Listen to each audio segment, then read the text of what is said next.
Hi, it's Jonny Cope here. I'm just adding the next in my short series of demonstration videos that I've been putting together, looking at different types of world instruments. I'm going to turn back again now to Jew's harps or jaw harps, and I've got here in front of me three that I've got available both on my website or probably more easily on my eBay shop or even Amazon at the moment.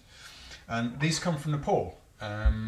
They're fairly traded, so it means I pay a fair price for them, and it means that I sell them on without crazy markups, so they're very affordable. They're good for beginners, but they are the Western style, where they're made of metal, in this case iron, and the frame is separate from the tang, blade or tongue that vibrates. So these ones do need to be rested against the teeth. They're not huge, so if you have problems holding small things, then don't necessarily recommend these.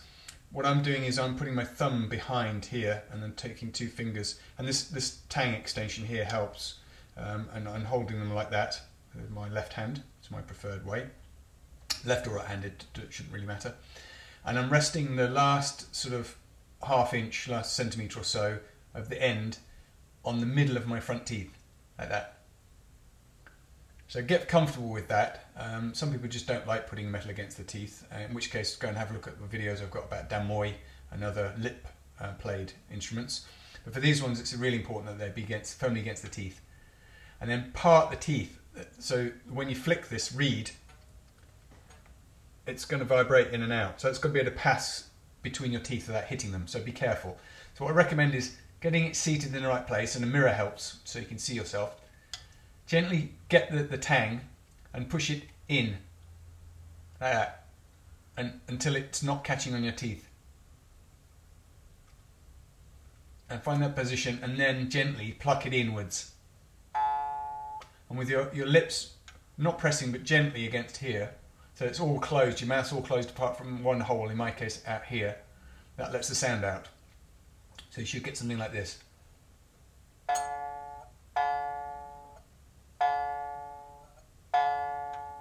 Like that.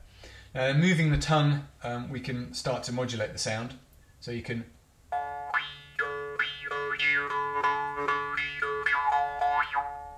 Now, the nice thing about these harps is they've got very clear harmonics, which means we can sort of start making patterns and melodies and things quite easily. This one's quite high pitched. The frame and the blade rather is quite stiff.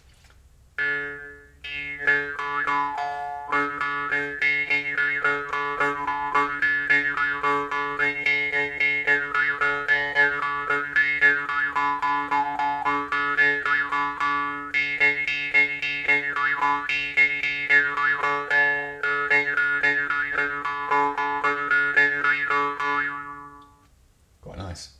So that's that style, sort of, the basic or standard style. Then just to compare, this one's a little bit bigger, and it's more ornate, which is what I've called it. There's this sort of nice shape in here. And this one is a lot lower and a lot softer blade. They're going to vary. I can't guarantee the pitch because these are just made as they are. They're just made to be whatever pitch they're made at, so it's going to vary a little bit. But this one's very nice and soft.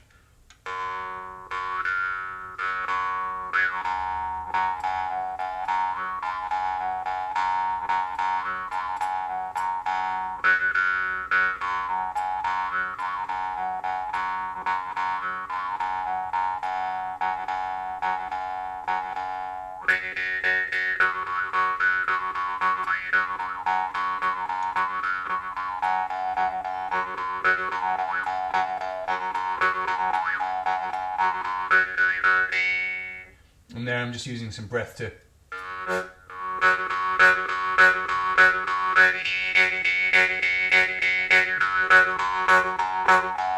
affect the vibration of the reed, which changes the pitch and the speed of the vibration, which is quite a nice effect.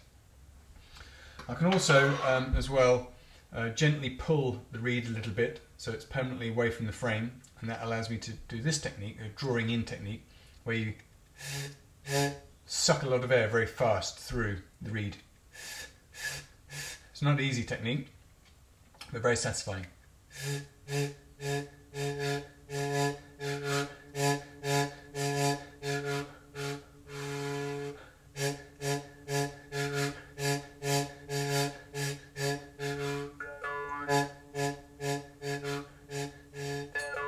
It's quite nice to start off a piece.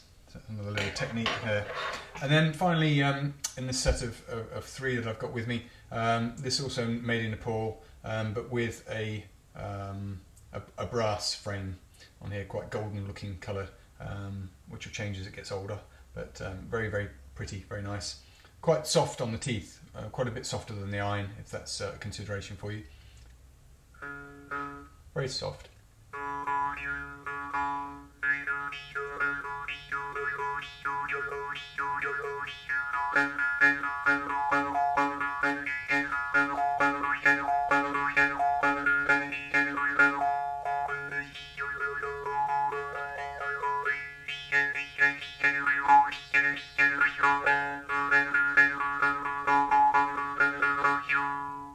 So that's the 3 Nepali harps.